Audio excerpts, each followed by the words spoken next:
You guys, my name is Eric Jennings, and I am the sole member at the moment of Atlanta Project Geisha Hit Squad. And man, East Atlanta Icehouse rocks, because at the last minute they gave me an opportunity to come play. That is awesome. I'm gonna make some noise, and this first song is an original song called the Welcome Song.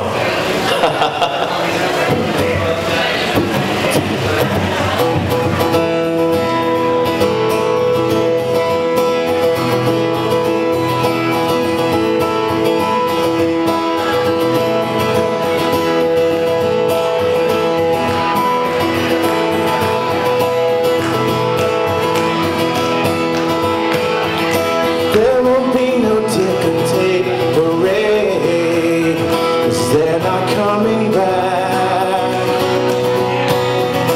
From your memory, your face will fade. This is where they're at, but you are not alone. I know how you feel now. It cuts to the bone. Do your best to hold out, 'cause we are here for you.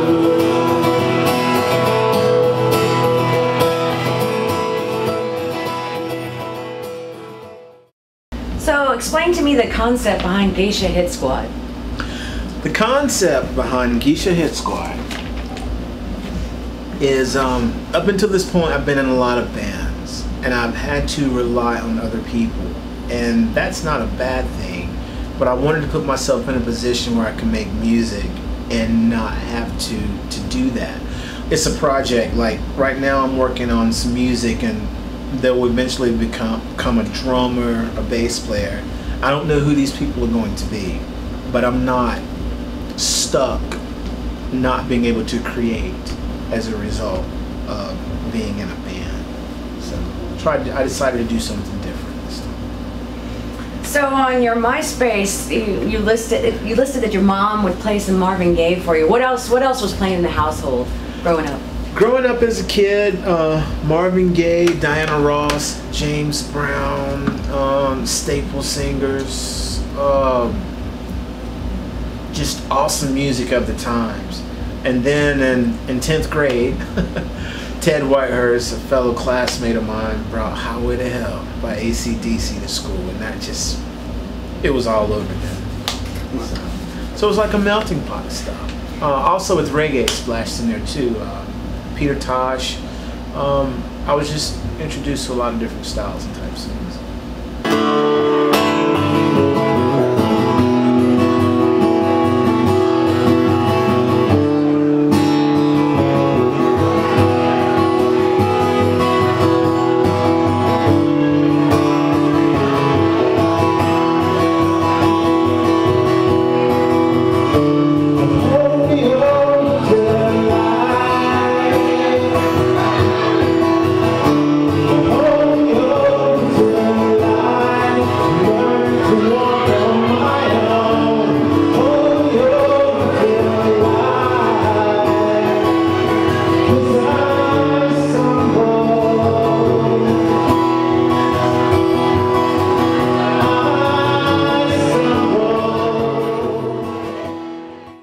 Ranging from government mule to psychedelic furs to New Order. What did you listen to in college, though?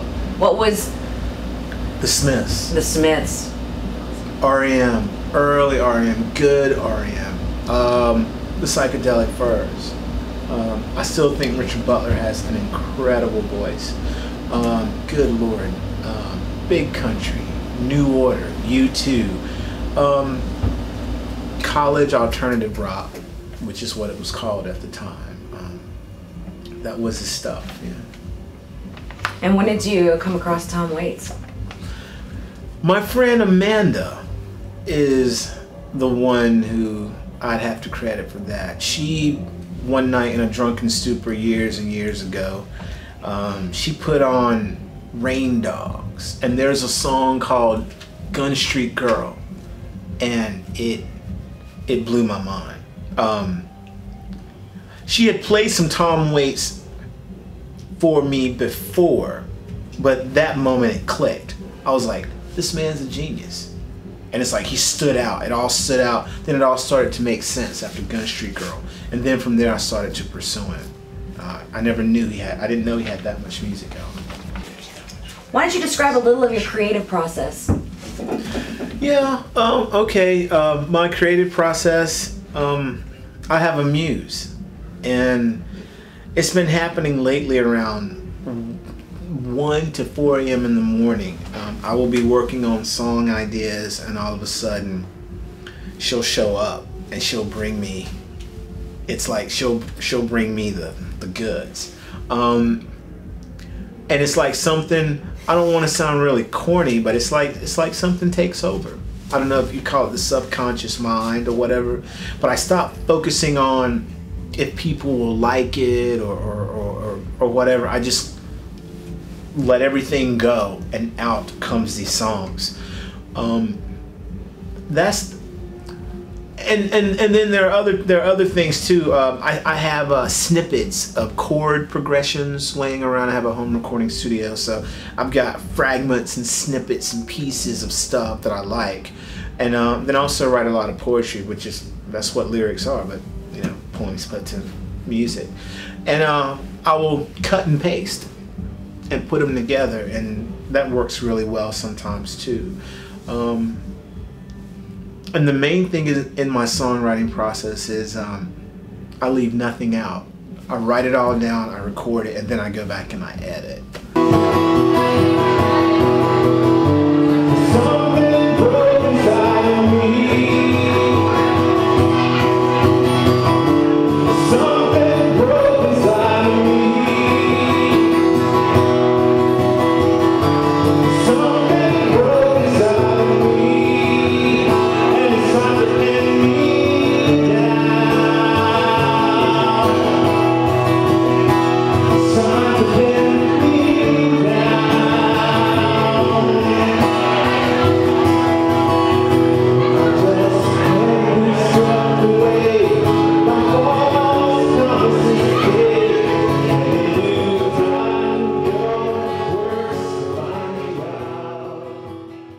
For me, what makes an album perfect is every single song hits me right here. And that's a rarity. There aren't many records that do that. There are some that come close. But for me, every single track touches me on an emotional level. Yeah. So name me 2 perfect records. Zep 4. Good Lord. It's right under an hour, and whew, everything about it to me is incredible. Another perfect record I would say is Lateralis by Tool. I could not stop listening to it. In fact, when I had ejected the CD out of my CD player in my car, it was still playing in my head. And I found myself, when I wasn't listening to it, I tried to listen to other music. I said, I am not going to listen to Lateralis. And my mind said, the hell you're not. So I found myself putting it back in. But those 2 records, yeah, I consider perfect. Did they change your life, or do you have an album that changed your life, or a song that kind of just went, God, I want to be a musician, or a moment in time that just, this album made you different as a person? Yeah, I would say records around the college alternative days of the mid 80s to early 90s. Those records hit me hard. Smith's records. I still think Johnny Marr is an incredible guitar player, the way he orchestrates and puts things together. It's hard to nail down. I mean, good Lord, Neil Young. That was another artist I was introduced to in high school. You know, Neil showed me that just guitar and voice and honesty and emotion, you can create something. As far as what made me want to be a musician is, I don't mean to sound so one-dimensional, but playing music is where I feel the most natural. I feel the most me. From 10 years old, I have really enjoyed the plucking of strings. The vibration of the guitar as I hold it. And we haven't even talked about electrics and plugging them in. But some strings hit my ear like no other instrument. I'm still intrigued by them today. If I'm somewhere and somebody's playing a guitar around the corner, I will lose I will lose track of mine in the conversation because my mind will drift to the old 6-string fretted wooden box.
I know this is a weird question, but a lot of composers and a lot of artists, when they compose, they see a color or kind of a with their strings, that each string they plucked. Is that kind of a phenomenon that you've experienced? Or? Yes, it happens more so on the electric guitar. To me, it's a different beast, and it's just more power behind it. Violets and blues. I used to think for a long time that red was my favorite color, but I'm realizing more and more that violets and dark blues and bluish purples. And there have been times where I've closed my eyes and seen what I thought, would be those kind of colors. Yeah. So that leads me to the Blue Room. Yeah. You posted 2 videos, and you did an excellent cover of Inner City Blues. Yeah. And a new track, number 3. Mm-hmm. Very good. But what I'm curious about is the Blue Room. What does the Blue Room mean to you? I mean, it looks like a sacred space to you, something that's yours. Yeah. And that's it. It's my cocoon. It's my warm, happy place where I can go and create.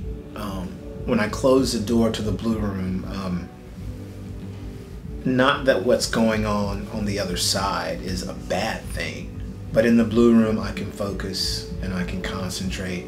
It's where the magic happens, and I don't question it. And when I first painted the room blue, I got some strange looks from my significant other. But I'm always getting strange looks from my significant other. But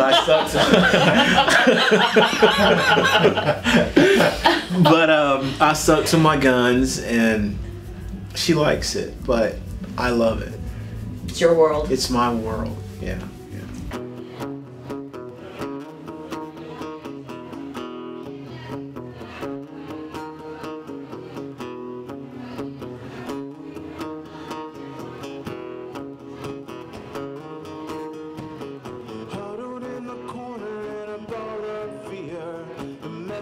Came, but it fell on deaf ears.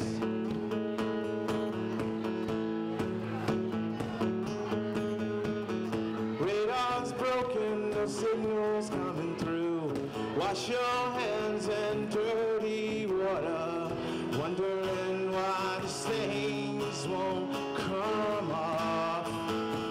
'Cause when we say clean, we mean clean on the inside, on the inside.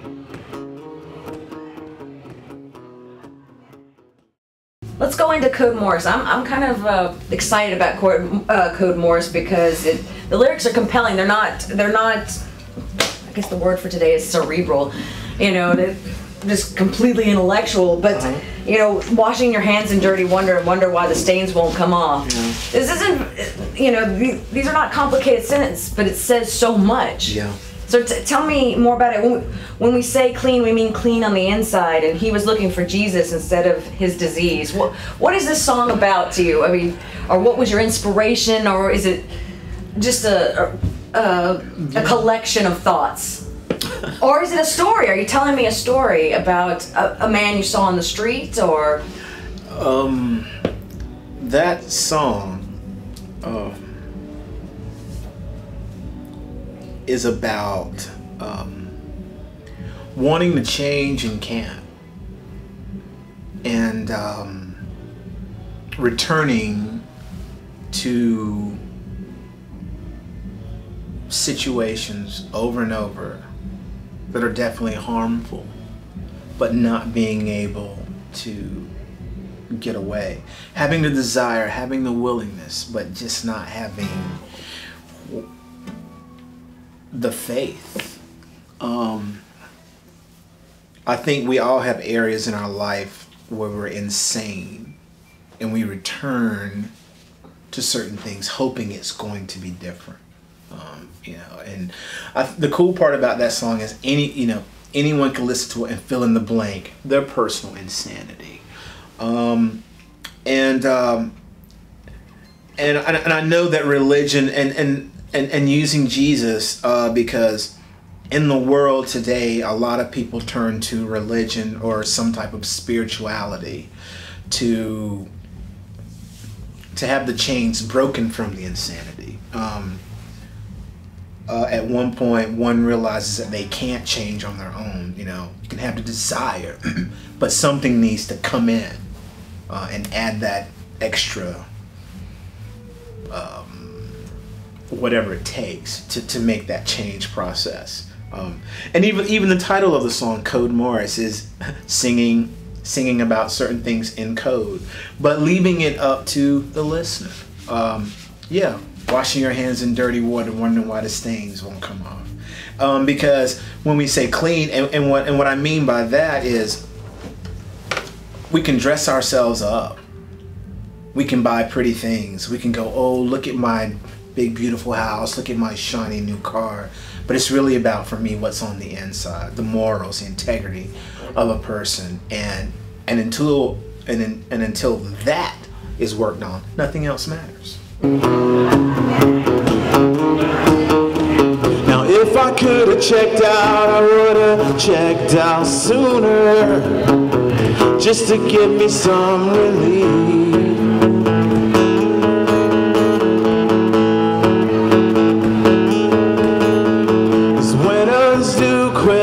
Losers do win.